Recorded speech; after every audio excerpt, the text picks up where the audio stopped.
This channel does not promote any violent, harmful, or illegal activities. All content provided by this channel is meant for an educational purpose only.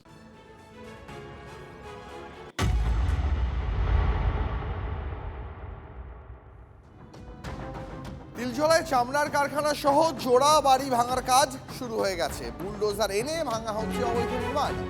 গত মঙ্গলবার আগুন লেগে প্রাণ গেছেন দুজনের। Building plan না থাকলে অবৈধ নির্মাণ ভেঙে ফেলার নির্দেশ দেন মুখ্যমন্ত্রী শুভেন্দু অধিকারী।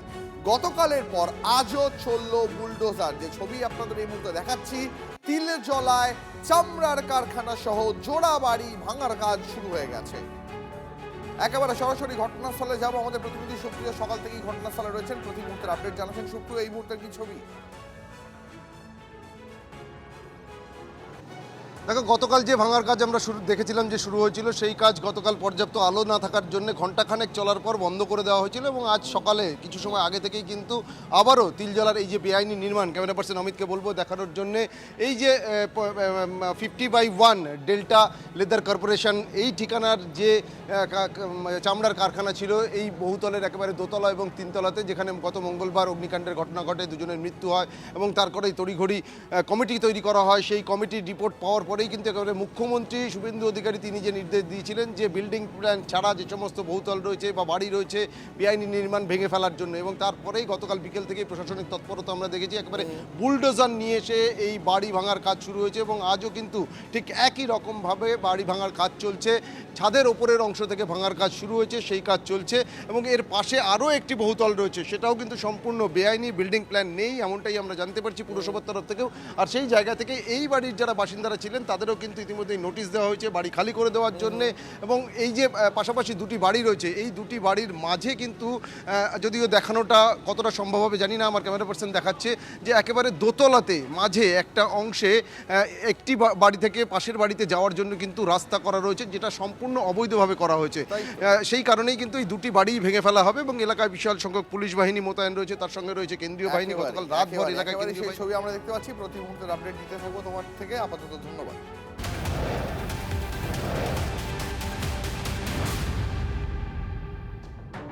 জামুরিয়ার কয়লা খনিতে ভয়াবহ ধস। এবার ছবি দেখাবো আপনাদের। ইসিএল এর পরাশিয়া খনিতে ধসে মৃত্যু হয়েছে একজনের, আহত অন্তত 15 জন। এখনো বেশ কয়েকজন শ্রমিক নিখোঁজ।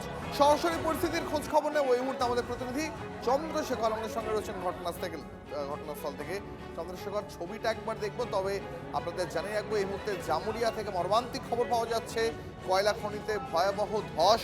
ইসিএল এর পরাশিয়া খনিতে ধস নামায় একজনের মৃত্যু হয়েছে, আহত অন্তত 15 জন। সবচেয়ে বড় আশঙ্কার কথা যে এখনো বেশ কয়েকজন শ্রমিক তারা নিখোঁজ রয়েছেন। যে একজন শ্রমিক এখনো পর্যন্ত মারা গেছেন তার নাম দেবার মুন্ডা বলে জানতে পারা যাচ্ছে। খনির 27 নম্বর সেকশনে কাজ চলাকালীন ভয়াবহ এয়ার ব্লাস্ট হয়।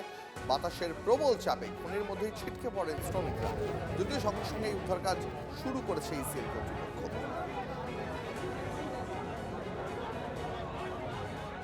এয়ার ব্লাস্টিংয়ের ফলে আপনার এখনো পর্যন্ত আমার কাছে যা খবর তাতে হচ্ছে 2 জন শ্রমিক মারা গেছেন এবং এখনো পাইনি, ওরা বলছে না এখনো 2 জন শ্রমিক মারা গেছেন বলে শুনছি। এবং হচ্ছে যে এখনো পর্যন্ত যা শুনছি 6 জন শ্রমিককে ওরা হসপিটালে ভর্তি করেছেন। এটা এক ধরনের হচ্ছে খুনের কাজ করেছে এরা আর কি।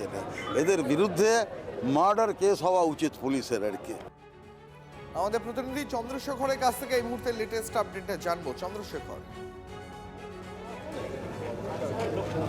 দেখো, আমরা এই মুহূর্তে রয়েছি ঘটনাস্থলে, যে জামুরিয়ার পরাশিয়া খনি। তুমি দেখতে পাচ্ছ এই খনিতেই যে প্রথম শিফট ছিল, সেই প্রথম শিফটে নেমেছিলেন শ্রমিক। সেখানে 27 নম্বর যে সেকশন, সেই সেকশন প্রায় 150 ফুট গভীরে সেখানে এয়ার ব্লাস্টিং হয়। তার আগে প্রথমে চাল ধসে যায়, সেই চাল ধসার ফলে এয়ার ব্লাস্টিং হয়। এয়ার ব্লাস্টিং জিনিসটা কি, সেটা হচ্ছে যখনই চাল ধসে যায় তারপরে দেখা যায় যে খনিতে ভরাট ঠিকমতো না হওয়ার ফলে এটা টেকনিক্যাল হাওয়ার মতো একটা বিস্ফোরণ হয়। সেই বিস্ফোরণেই কিন্তু তার 1 কিলোমিটার, 1.5 কিলোমিটার, 2 কিলোমিটার পর্যন্ত খনির ভেতরে যে সমস্ত শ্রমিকরা ছিলেন তারা বিভিন্নভাবে আহত হন।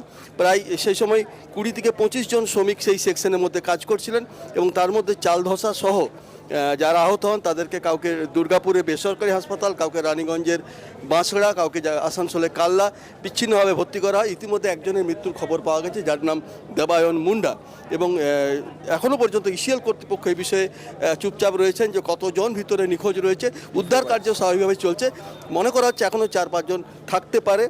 এবং তুমি দেখতে পাচ্ছ একটা খনি চত্বরে এই মুহূর্তে উত্তেজনাও রয়েছে। একেবারে নজর রাখো। আপাতত তোমাকে ধন্যবাদ চন্দ্রশেখর।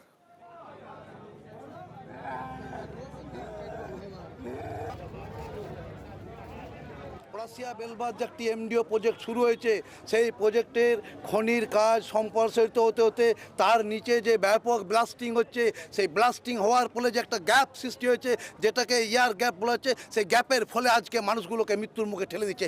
একসাথে দুটো মাইন্স কখনো চলতে পারে না। আমরা 24 ঘন্টা সময় দিলাম, যদি ম্যানেজমেন্ট ব্যবস্থা না করে আমরা কিন্তু প্রত্যেকটা কুনুস্ত এরিয়াকে কোলাপস করে দেবো, অফিসার দিকে টেনে থানাতে আমরা ঢুকিয়ে দেবো।